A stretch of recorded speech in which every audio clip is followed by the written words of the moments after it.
Hey everybody, Dave Ustalo coming at you once again with another Rocky Mountain Rankings special second Rocky Mountain Rankings for Monday. Decided to do two, uh, basically because it's Martin Luther King Day and I've got the day off, so hey, why not? So anyway, in the second one, I'm going to be doing rankings of another band I've fallen in love with quite a while ago, actually.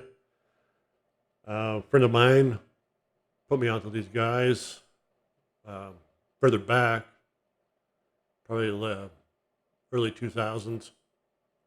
But anyway, band is Shadow Gallery, progressive rock at its finest. Uh, Unfortunately, these guys haven't put any new stuff out since 2009. They lost their original lead singer, Mike Baker, to a heart attack, and he was a great singer. I mean, it's too bad. The other thing noteworthy about Shadow Gallery is they didn't tour until their last album, which was Digital Ghosts. Excuse me.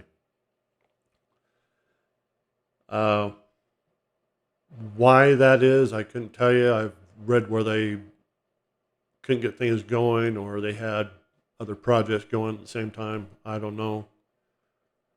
But it's just too bad they couldn't gone out with Mike Baker, great vocalist. But anyway, tonight, for those who don't know how this works, I start with my least favorite. I work up to my favorite. This one should be pretty quick. There's only 6 albums in the discography. Before I get started, please subscribe, like, and leave a comment down below and hit the notification bell so you get alert for the next video. So anyway, let's get this thing going. Like I said, we're going to start with my least favorite. And this one I don't have a physical copy of, though I do own it. I got it on digital only. I ordered it on through Amazon, a physical CD, but they could never get it to me. So I said, heck with it. I'll just order it, download it off of Amazon Music, put it on a CD and such and such. But anyway, released in 2005. Last record with Mike Baker, that was Room 5. Now, interesting thing about this is it's a sequel to Tyranny. I believe that's their third album, Tyranny. It's supposed to be a sequel to that. It's amazing how they can have sequels in recordings, musical recordings. But, even though I don't find it as strong as some of the others, it's still got some good music, good tracks on it. Manhunt, Comfort Me, Andromeda Strange, good one. Vow, Birth of a Daughter, basically telling a story here. Believe it's the descendants of the people in the first one.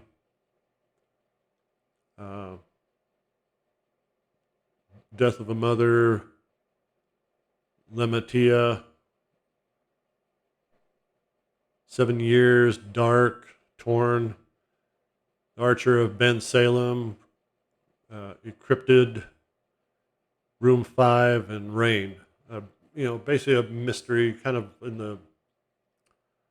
from what I get, kind of in the spy, intrigue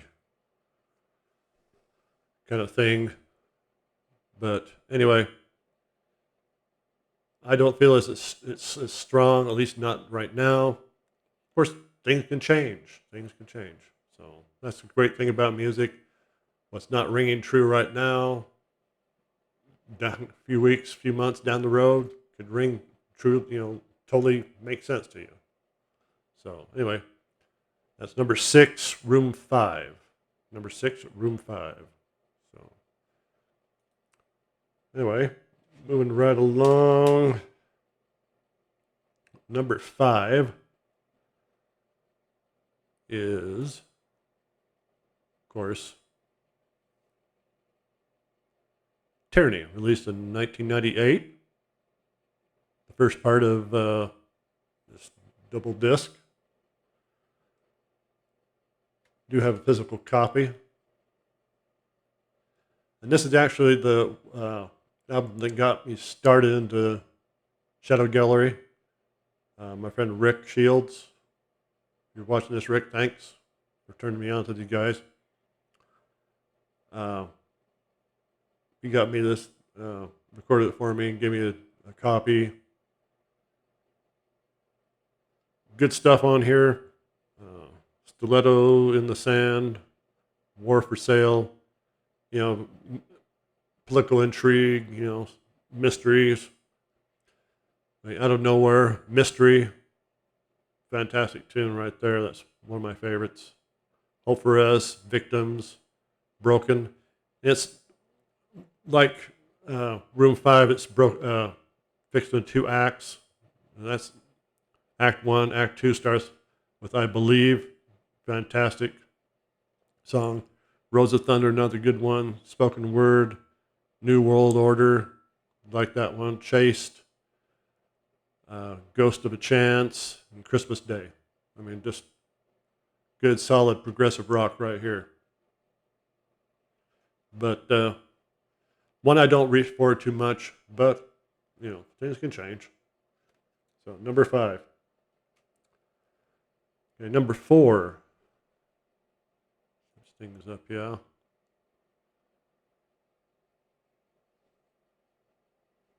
This one on a 2. I got this in a 2-disc set here, a double feature. It's called 2 CDs for the price of 1. But coming at number 4, released in 1995. On this one right here, Carved in Stone.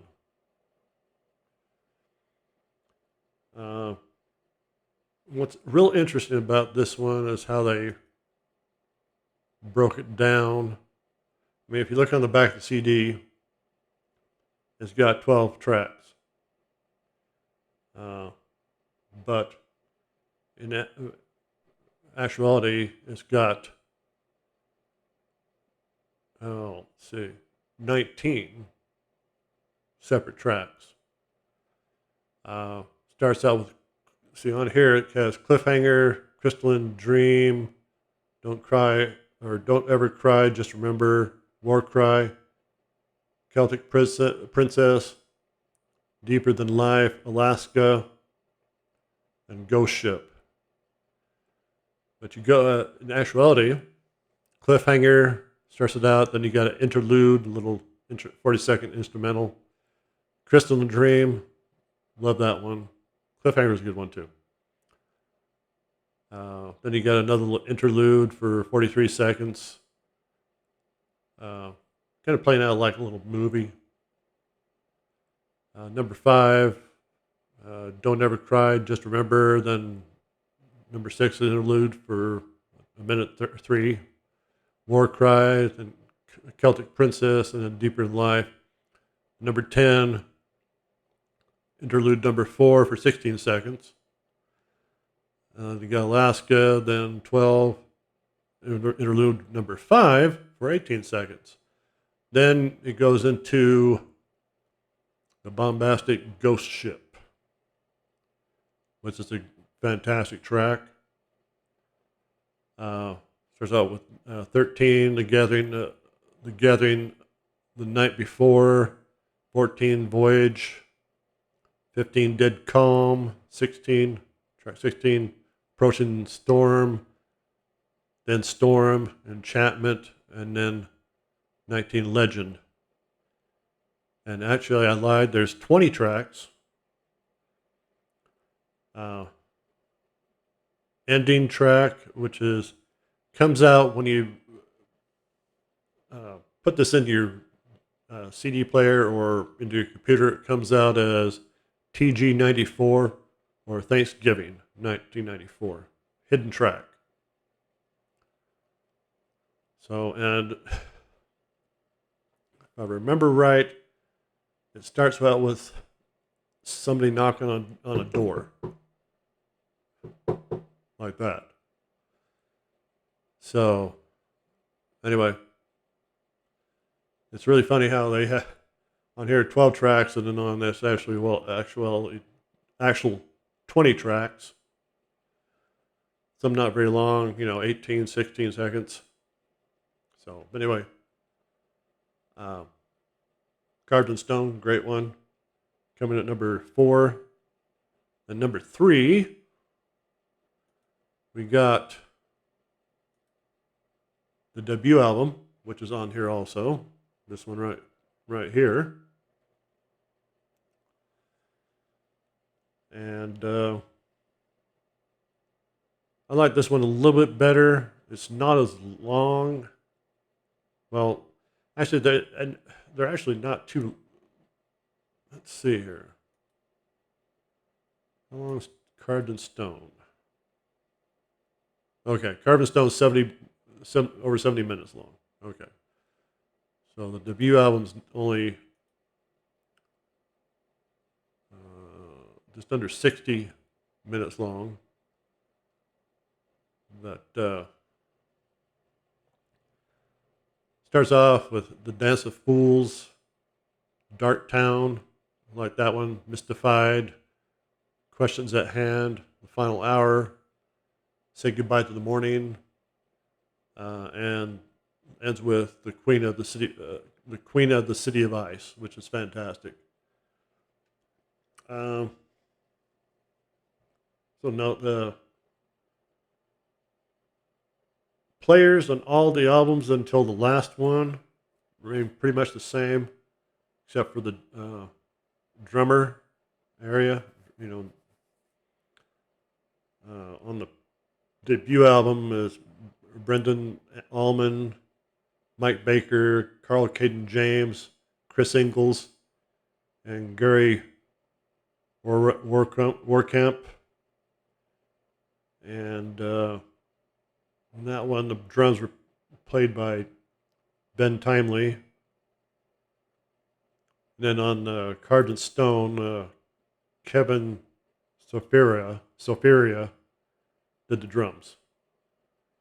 So they kind of went through a few drummers, I think, if I remember correctly, but doesn't degrade any of the music. So anyway, debut album, fantastic.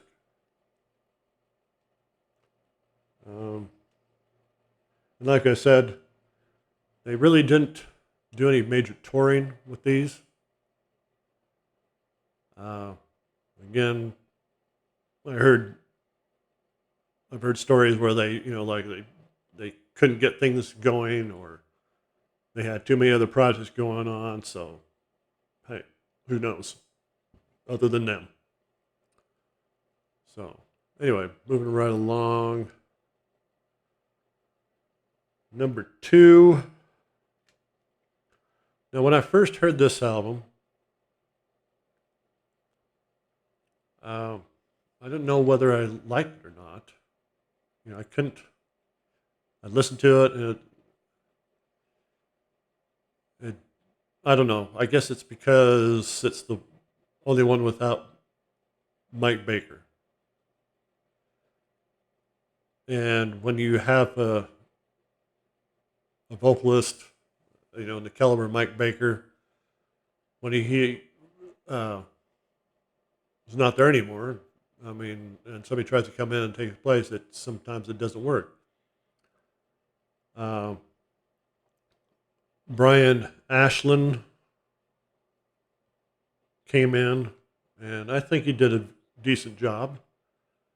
Of course, I'm talking 2009's Digital Ghosts.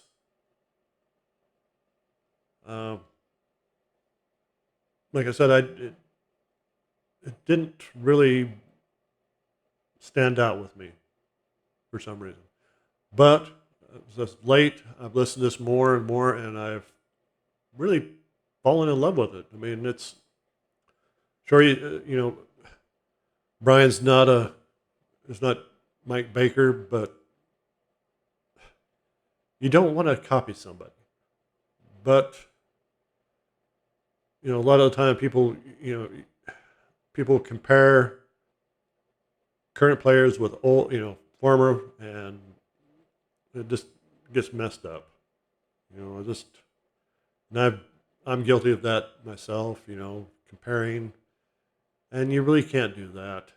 I mean, sure, what came before it could be better than what is now, but a lot of the time it's not fair. It's just not fair. No, every time I catch myself doing the same thing, I just kick myself and say, "Don't do that." But anyway, uh,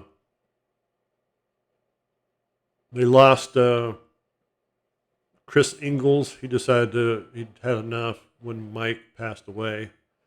So it's just Brian Ashland on vocals, Brent Allman on electric guitar and bass and keyboards, Gary Warkamp on electric and acoustic guitars and bass, Carl K. James on fretted and fretless bass, flute, and Joe Navolo on drums. And I think he's on other. Let's see, was he on Room 5? Yeah. Okay, so let's see, how far back does he go?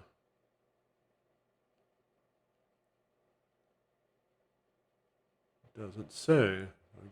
Oh, okay, so Joe Navolo, he's been on there for quite a while. So anyway, good solid album. I mean, like I said, it's grown on me. Starts out with the song "With Honor," Venom's fantastic, Pain, uh, Gold Dust, not to be confused with Gold Dust off of uh, uh, WWE. Strong song. Digital Ghosts, great. Haunted, Stingray, you know, good effort. It's.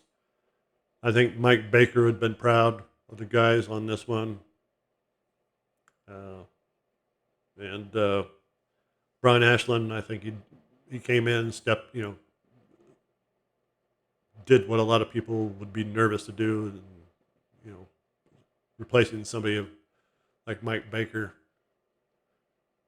But anyway, Digital Ghost, check it out. Which brings us to number one. Uh, this album,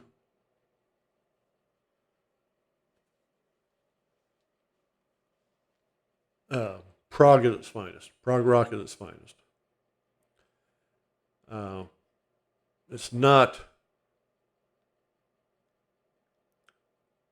well, what I can say, hardcore prog like King Crimson. This band's not that. They're in the caliber of Dream Theater. Bands like Dream Theater. But this one is just fantastic. Released in 2001. Legacy. Um, Strong all the way through. It starts out with Cliffhanger 2, another sequel to Cliffhanger 1 on Carved in Stone. Uh, Destination Unknown, another fantastic tune. Colors, love that. It's fantastic. So, Society of the Mind, another one, another strong song. Legacy, fantastic. Then it ends out with probably the longest song ever done. Though, um, well, the song's First Flight. It's a little story about somebody going in search of a new planet for humanity to migrate to, because Earth's dying, of course. Now that Earth's dying, we have to find another planet story. But still, 34 minutes and 18 seconds long. Now, one thing you got to realize about that song is toward the end, there's a silent part. And for some reason, they like to do this. And then they'll have silence, and then they have the knocking and ringing the bell, doorbell and stuff. And then it has the door opening, and then there's, if I remember right, it's an explosion. Then it goes into this hidden track. Yeah, let's see. It includes hidden instrumental after 4 minutes of silence at the end of the track. So basically, the song is actually 34 or 30 minutes, 18 seconds long. Still long, probably the longest song ever heard, done by one band. Of course, people would say, "What about Yes's Topographic Oceans?" Well, yeah, but it's broken down to 4 songs, and I don't think any of one of them comes close to 30 minutes. So, still, regardless of that little break and all that, I just love it. It's just fantastic. Doesn't Of course, if you're not familiar with these guys, and if you're listening to it, you probably think, "Okay, the song's over." Then you'd go look and say, "Well, why is it still counting down?" Another band that has done that has a portion of silence is um, oh, can't think of their name. Oh, the Coheed and Cambria. I believe it was on their second album. Yeah, their second album, in Keeping of Silent Earth, whatever the heck it is. Another band that's done it is Korn. I believe on their third or fourth album. I'd have to go back. I think I think the album starts with silence, and then goes into the tracks, which I don't understand why you would want to do that. Maybe making a statement or something. I don't know. But anyway, check this out. Number one, Legacy, and these the rankings of these could change a few months from now, but right now this is how I feel about them. Number 2, Digital Ghosts. Number 3, Shadow Gallery, followed by number 4, Carved in Stone. Number 5, Tyranny. And number 6, Room 5. go out. Well, you don't necessarily have to buy it, to check it out first. Get on YouTube Music, scope it out, see if it's something you'd like to, get, you know, but give it a chance. That's what this channel is about. Uh, Me letting you know how I feel, getting you interested in this stuff, and what's interesting about music. Uh, my ranking here could be completely different from how you feel about these. I mean, Room 5 or Tyranny could be actually your number one, and Legacy could be actually your number 6. That's a great thing. We all perceive music differently. There are times when, hey, our musical tastes converge. And it does. When you can say, well, yeah, I love Shadow Gallery just like you do. It's just I think that Legacy is better than Digital Ghosts and so on. But anyway, I'd be interested to see how you rank Shadow Gallery. So leave your ranking down below. Leave a comment. Subscribe, please. I'd appreciate it.